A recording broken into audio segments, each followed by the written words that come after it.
Bismillahirrahmanirrahim. Nyata nih, kula terang nih masalah nih diapal mawon nih tengah hati al-arif billah asir, no? Al-arif billah asir. Orang yang makrifat kepada Allah atau makrifatullah itu menjadikan dia ditawan.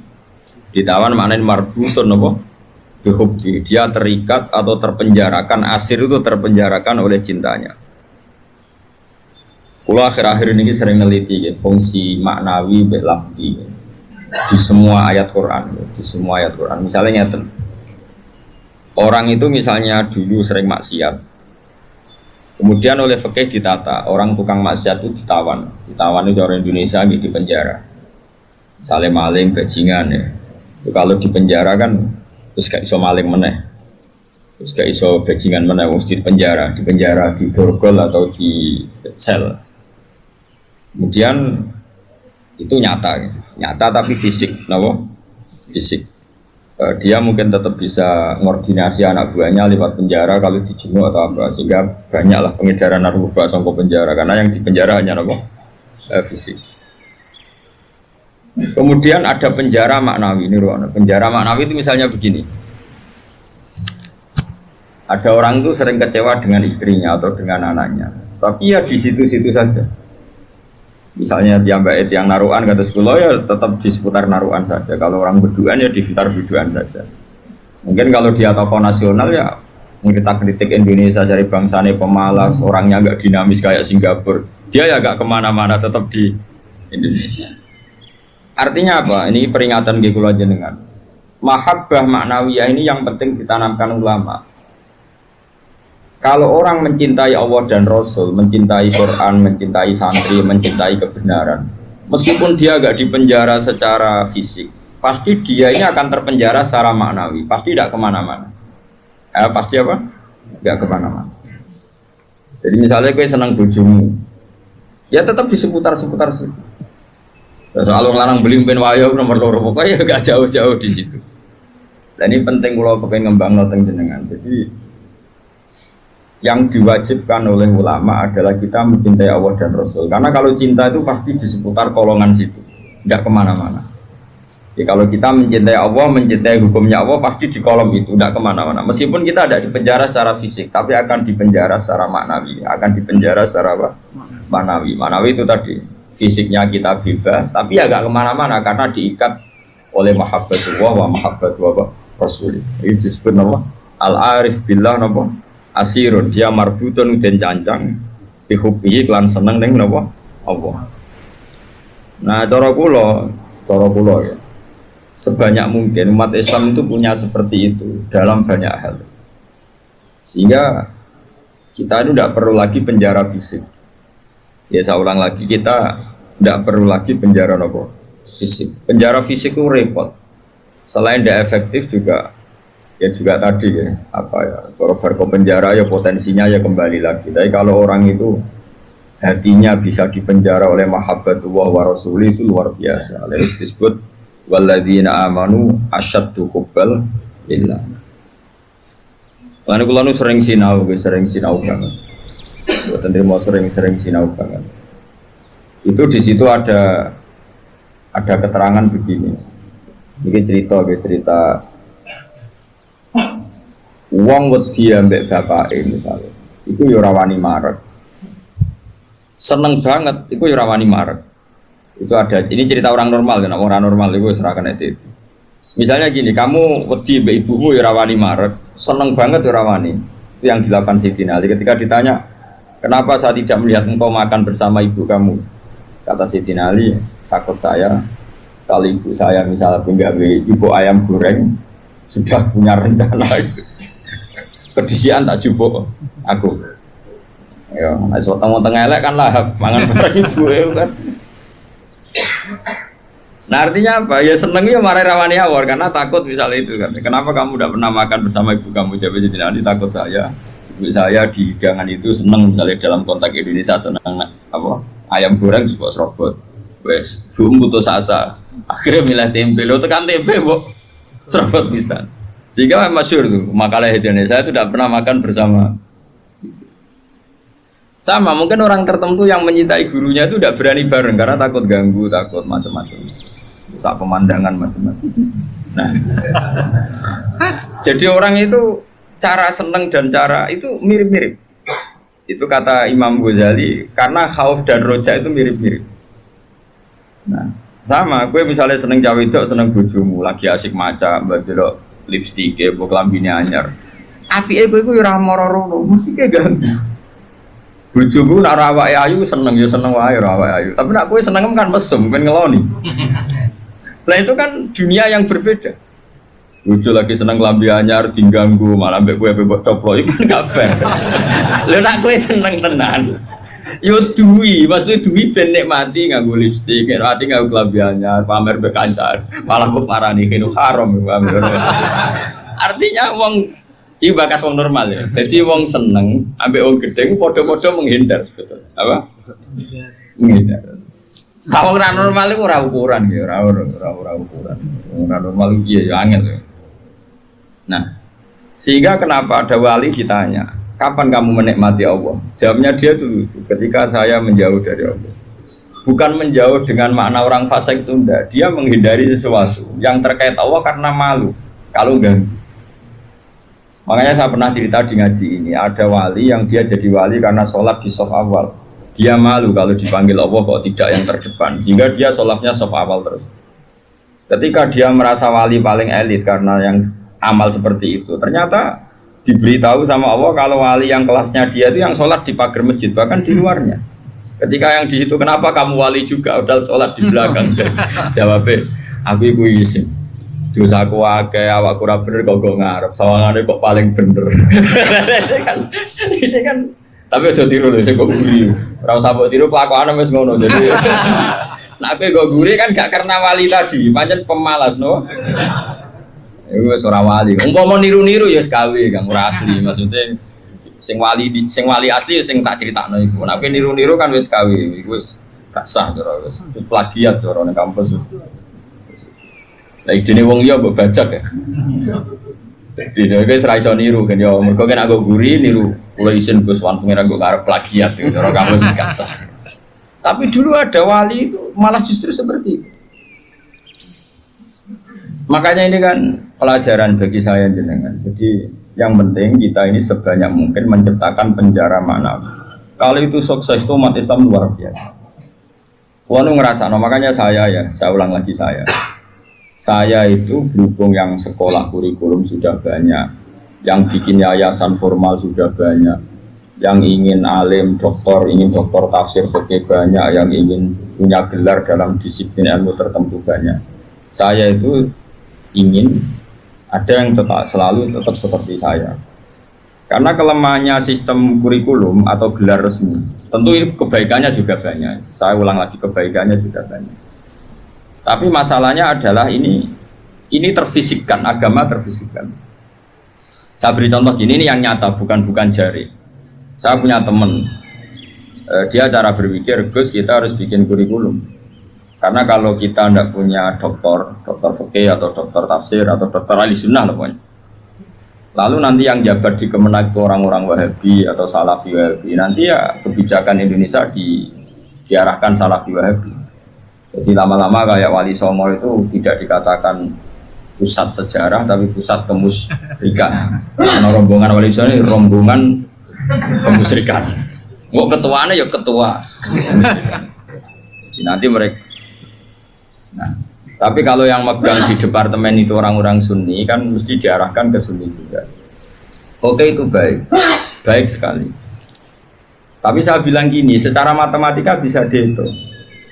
Lembaga kenegaraan, departemen, Kemenak lah dalam konteks kita karena santri misalnya Kemenak, itu hanya berapa kita? Paling yang ngurusi haji, ngurusi ini itu, ngurusi pernikahan, ngurusi pengadilan agama. Lembaganya itu bisa dihitung, taruh saja 10 terus jumlah yang ditangani hanya berapa kasus. Bandingkan kalau kita, saya ulang, tapi ini tetap penting, saya ulang lagi tetap penting, ada teman-teman kita di situ dan tentu syaratnya yang punya gelar. Kan nggak mungkin kayak ngelamar jadi dirjen haji terus jeneng sopo Rufin karir usabar fakir suwi itu ya prestasi. Itu kan poin, cara pikiran poin, tapi cara negara kan enggak.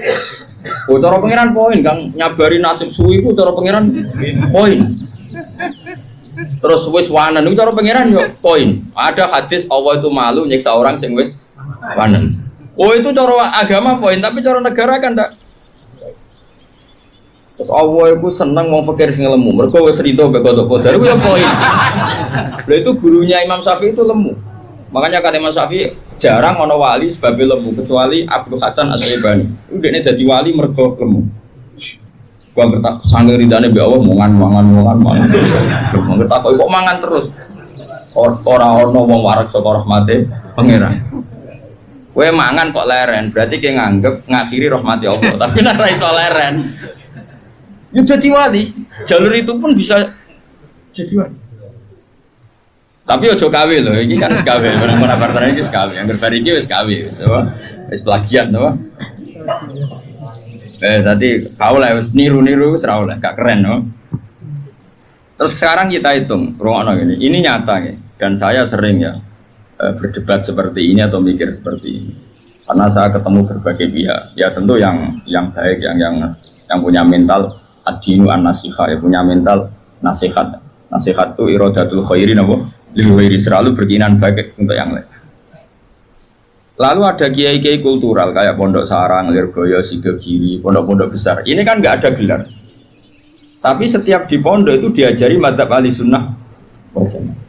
Ono sing kerja temangsang ning pedalaman Kalimantan, ono sing bisnis bongkrat buangkrut nganti tuwek melarat, ono sing sugih mergo diorder dadi guru privat, ono sing sugih mergo dikultusno dukun nak ndonga mandi, macam-macam. Nah, ini kan dari berbagai lini, ono kabeh. Ono sing darani wali, terus rambutnya gondrong, geng, macam-macam. Terus wong yakini nak rambutnya ra kena dipotong. Terus adol godri yo larang macam-macam lah. Pokoke macam-macam jenisnya macam-macam. Sing sowan yo macam-macam. Pejabat kepentok pangkat sowan. Ana sing sowan tok yo ngombe, ana sing yo godri, ana sing yo donga. Kula nak maca piyambak abot iki kula sangoni wong jenengan sing maca macam-macam lah. Wong suka ora ngajar kiai di order. Akhir kon maca dhewe mboten saged iki. Kula tok salam template jenengan sing maca. Kiyaine wong dhuwit ku yo penting. Iku yo pinter dhuwit ditampa terus ngombeni banyu didongani kon ngombe, wong percaya yakin ya lalah macam. Tapi ini nangani ribuan orang, mungkin jutaan orang dan karena yang nangani ini orang-orang ahli sunnah maka mereka akan mengembangkan mazhab apa? Ahli sunnah. Saya itu berkali-kali cerita di mana-mana. Saya itu punya teman dulu sekolah itu goblok era karuan, terus melarat goblok kritik. Woi ora tau munggahin sekolah. Wireng pisan, lumayan kue putih. Irang. Itu sekolah atau muda serangannya jaduk bocah pokoknya semeneng jaduk dia itu kerja di pedalaman Kalimantan kerja betul dulu juga ada HP dia punyanya surat Gus kulon itu teng pedalaman Kalimantan itu tiang-tiang tak ajak Jumatan itu tak ajak sholat zuhur dia eling sisa-sisa fikih eling. Kalau dalam madzhab Syafi'i orang yang tidak mustautin itu kan tidak wajib Jumatan. Dan kalau jumlahnya tidak 40, tidak usah Jumatan, hanya sholat apa? Zuhur. Masih ingat ya orang goblok banget mondok suwi. Mondoknya bareng pulau. Akhirnya singkat cerita, tiap neng pedalaman Kalimantan itu dia gaya musola kok bekas-bekas kali. Ya terus kalau Jumat mereka jak zuhur gak gelem. Padahal nggak 40 juga tidak mustautin penduduk yang punya kampung. Alasannya mau ngomong awam, Pak, wong Jumat kok zuhur. Terus saya takut aku, Gus apa boleh duhur, apa boleh apa? Jumatan, tak jawab boleh. Semua madzhab lah sementing Jumatan. Singkat cerita, dia tersiksa. Dia ini cerita di penjara ya, karena dia orang soleh dan dia nganggap itu sholat penting. Bukan sekedar sholat penting, juga penting mengajak orang lain sholat. Wes kere temangsang yang tengah alas, ijek buruannya polisi, zaman dijek jenenge ilegal logik. Ya tetap nganak nomu sholat. Juga komunitas sholat, mahabbah yang Allah dan Rasul. Tapi kalau kita membiasakan anak, jom gue sekolah IAIN, jom gue sekolah Alia, ben gue iso ning Al-Azhar, ben iso ning Umil Qura, kok gue LC, terus payung departemen, gue nak dong mimpin agama bentuk gaji, dalile fid dunya hasanah wa fil akhirati hasanah. Nah, tapi problem yang jenis ini adalah ketika negara nak menggunakan, dia akan putus asa. Ketika yayasan besar nak menggunakan, dia akan putus asa. Mengalor ngidul gue ijazah. Sesuai gue dukono nih gue wong sing ra digelar. Nah, ini kan sama-sama problem. Artinya kita sebagai ulama harus beda. Meskipun kita saling mengakui, tapi harus beda. Terus ada lagi teman saya, dia hidup di Sulawesi. Dia sama kerja di Kayunan. Itu kalau mau cari masjid, itu 4 jam. 4 jam dari dia di tempat kayu tadi. Mau masjid jam 11, masjidnya cek kuncinan. Akhirnya dibuka-buka dewi, disapo-sapo dewi. Seadan. Terus yang lucu gini, memang soalnya gue kayak. Sing sitok itu alumni Sarang, ketemu alumni Lirboyo.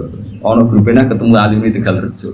Ini orang-orang yang nasibnya itu gak jelas, tapi dibawa, ini betul nyata.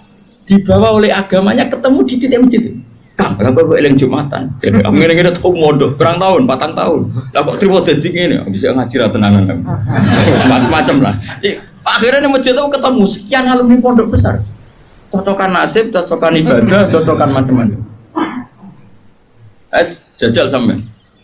Saya itu pernah ke PJTKI. Itu di Jakarta. Itu kebetulan kakak saya itu pas ke situ saya diajak, ada teman saya. Suwandri orang wong jeneng Hamid. Gus, kamu kenal orang ini? Namanya Hamid. Ini dulu mondok di sini. Mesti katanya kenal jenengan. Tak kok, Mit. Kowe ora kerja ning Arab Saudi gak? Apa ning Korea ya? Apa yang terjadi setelah dia di Korea? Werjon dia niate gak niat dakwah, gak niat dadi kiai. Wong kuwapok jenenge melarat ini kuwapok terus. Oh, wis ra terlintas sampe kiai. Pokoke ning Korea kuwapok jenenge makhluk melarat tuh kuwapok dene pokoke pengen menghilangkan kemelaratan ini. Lah kok ora ning Arab? Akeh Gus ning Arab. Nek ketemu kanca-kanca isin mergo tenan. Aku bisa tau ngaji, Cek. Motif. Dulu bareng ning Korea iku ora nganti sugih. Terus dia masjid, komunitas majelis taklim. Ya mergo dia dipenjara oleh amari pangeran, oleh perintah pangeran. Nak urip iku kudu apik lan aja-aja wong. Akhirnya sing niate kedunya menghilangkan kefikiran, akhirnya menghilangkan kesesatan. Dia masjid ya, kayak sukses dari dia. Ngajak wong-wong. Orang sekarang tahu semua di Korea itu sekarang banyak masjid. Itu di antara dulu awal-awalnya alumni pondok pedotan. Oh, penting yang pedotan. Mereka nak sira pedotan dadi ketua MUI malah. Dadi ora iso dakwah model ngene ora iso. Jadi juri MTQ ora iso dakwah model. Makanya Allah menyiapkan santri-santri pedotan itu akeh. Lalu jegeman ngecap santri pedotan ini disiapkan. Mereka nak sira pedotan ketua MUI, juri musabaqah, ora ngarah dakwah ngene-ngene iki. Malah untuk duit, tukokno tiket gratis, dinepno ning ya apa yang murid-murid bagomu, tapi gak sekeren sing heroik gini. Cara poin ini ngarepe Allah ya tuntas musuh sing ini.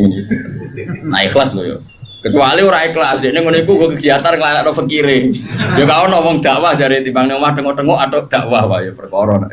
Tapi lumayan lah. Singkat cerita gini, ini yang perlu jadi madhab saya dan saya fatwakan terbuka seperti ini. Andai kan semua orang dipenjarakan oleh cintanya kepada Allah, kamu gak usah khawatir hidup di mana-mana, pasti dia akan ngurip-ngurip agamanya. Aku kan ngene-ngene ku kiai, anaknya kiai, muridnya kiai, jadi tahu betul seperti itu. Saya punya teman sekarang jadi DPR provinsi di Kalimantan, itu orang Bali. Dulu ngaji sorokan mungkin sama saya di Sarang ini. Dia alumni Pondok Sidogiri.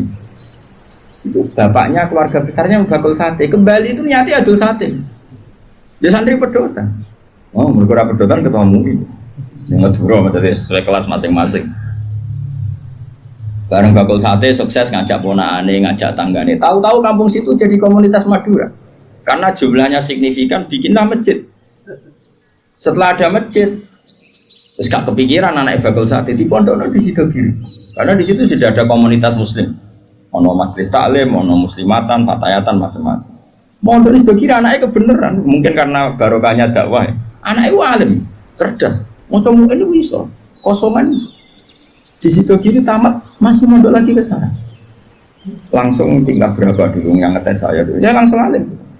Coba. Jadi artinya gini loh, orang-orang yang dipenjarakan oleh mahabbatu wa rasuli, kere yo gawa agama, suga yo gawa agama, temangsang yo gawa. Kemana-mana bawa. Lalu lucunya kita sebagai pakar agama malah membatasi, cung Sekolah sing ono gelar ben iso dadi ngene dadi. Ini menurut saya pembatasan, tapi tetap boleh. Saya ulang lagi tetap boleh. Nek sing bakate di gelar ya di gelar enggak apa-apa. Tapi harus ada ulama yang kayak saya. Lah pula mungkin suatu saat mungkin bisa saja Hasan nanti punya gelar enggak masalah. Bisa saja anak saya nanti enggak masalah. Tapi tetap tak cekoi pikiran seperti ini sehingga kalaupun punya gelar, gelar itu tidak mengikat hanya membidik departemen atau yayasan tertentu. Tetap yang dibidik itu dakwah ilallah wa ila rasul. Ini penting dan saya akan berkali-kali ngomong gini terus sampai saya mati. Bila perlu mati aku wali sing urip tak peduli ya. Asal sing urip ya wali bisa. Kan ono sinyale lah nek ono ana wali kan angel petuane. Kan gak sambung. Sinyale beda. Sing wali padha waline iso calling-callingan ning sak gambare. Sing ora kan wis berat. Nggih, wali ku kelas kan. Wali ku beda. Kaya Nabi Yakub, Nabi Yusuf itu manusia digoda Zulaikha meh tertarik. Bareng meh tertarik, mulai rontok sawat bapake tewakuk. Padahal bapake ning Syria ning Kanaan, Nabi Yusuf bedane ning Mesir. Piye? Bapake ning Syria, gawe kepae ning Palestina. Nabi Yusuf kegoda Zulaikha ning tewakuk bapak. Anake Nabi kok. Lah kowe sing nabok sapa ra demenan. Ora ono sing nabok. Bapakmu ra wali, kowe ra wali, lingkungane ya ora wali. Mulane dadi ngene iki sampe. Semuanya enggak menunjang. Ya, tapi pangeran ngersakno rahmat Allah jembar jute ya udah apik. Buat jalalan ngalor gitu, gua kita apa ini? Nasohin belipat ngalor gitu. Nah menurut saya yang penting sekarang adalah menciptakan mahabbatullah wa mahabbatu rasuli secara permanen itu jadi malakahnya, mentalnya, darah dagingnya sehingga hidup di mana-mana itu ilallah wa ilah rasul.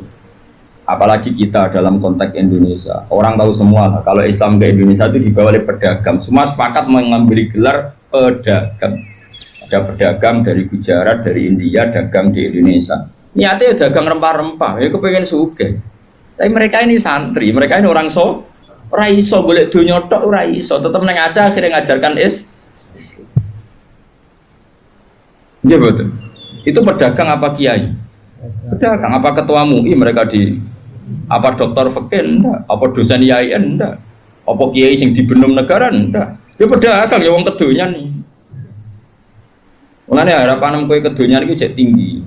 Tapi asli kedonyan probleme ku asli. Maksudnya ku biasa golek donya tok ora ngurusi agama, itu sing kasus itu. Itu yang bawa Islam ke Indonesia mbok kira siapa? Pedagang. Terus sekarang jadi Islam seperti ini, ada wali songo, ada apa? Pertama yang bawa Islam itu pedagang, bukan kiai.